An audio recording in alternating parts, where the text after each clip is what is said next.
death of Debbie Reynolds at the age of 84. The Hollywood entertainment journalist Jeanne Wolfe knew Debbie Reynolds and her daughter Carrie Fisher. Jeanne has been giving me her reaction to the news. Oh, it's heartbreaking when you think about it, but her mom had quite a time. Carrie never regained consciousness after that heart attack, and her mom stood by her side knowing that her daughter had moments to live.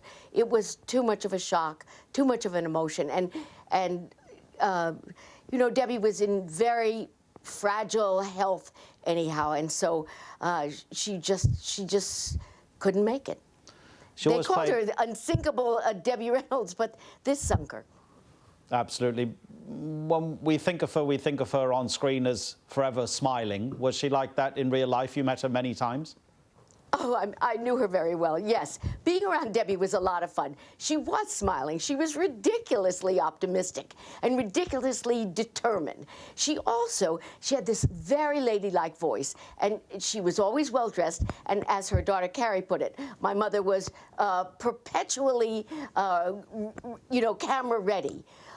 But she was a lot of fun. She could joke about just about everything. I like that quote as we're talking about how happy she was, that she said, I have a 5-year plan. I think about my life and I say I'm not going to worry for the next 5 years. But her private life, she was quite conscious of the decisions she made about her husband's and her private life not always going according to her own plans. How does she handle that side of it? Oh, well, you know, let's not, you know, toss it off. Those were very painful things for her.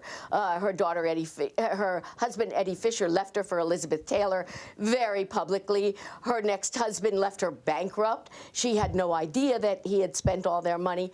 But she managed to get through it with a giggle and a guffaw. That was the thing about her. She was very dishy. She could dish about herself, and because her voice was very gentle and ladylike, she could get away with being bawdy on stage in her act, or, you know, opinionated, even bossing the lighting men around. She did it in such a sweet, ladylike, oh, sugary kind of way that everybody loved her for it, and hard to get mad at Debbie.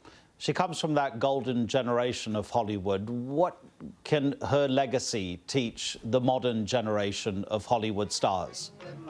I think her legacy can teach the idea that she always said go for it, and that she was willing to soldier through misfortune or the rejection of show business or all of the pain that came along with the glory of fame, that she stopped to look around and think what an amazing life she had, how much fun she had, and she was proud of how hard she worked, really, almost to the end. Jeanne Wolfe talking about Debbie Reynolds. More than 3 million Afghan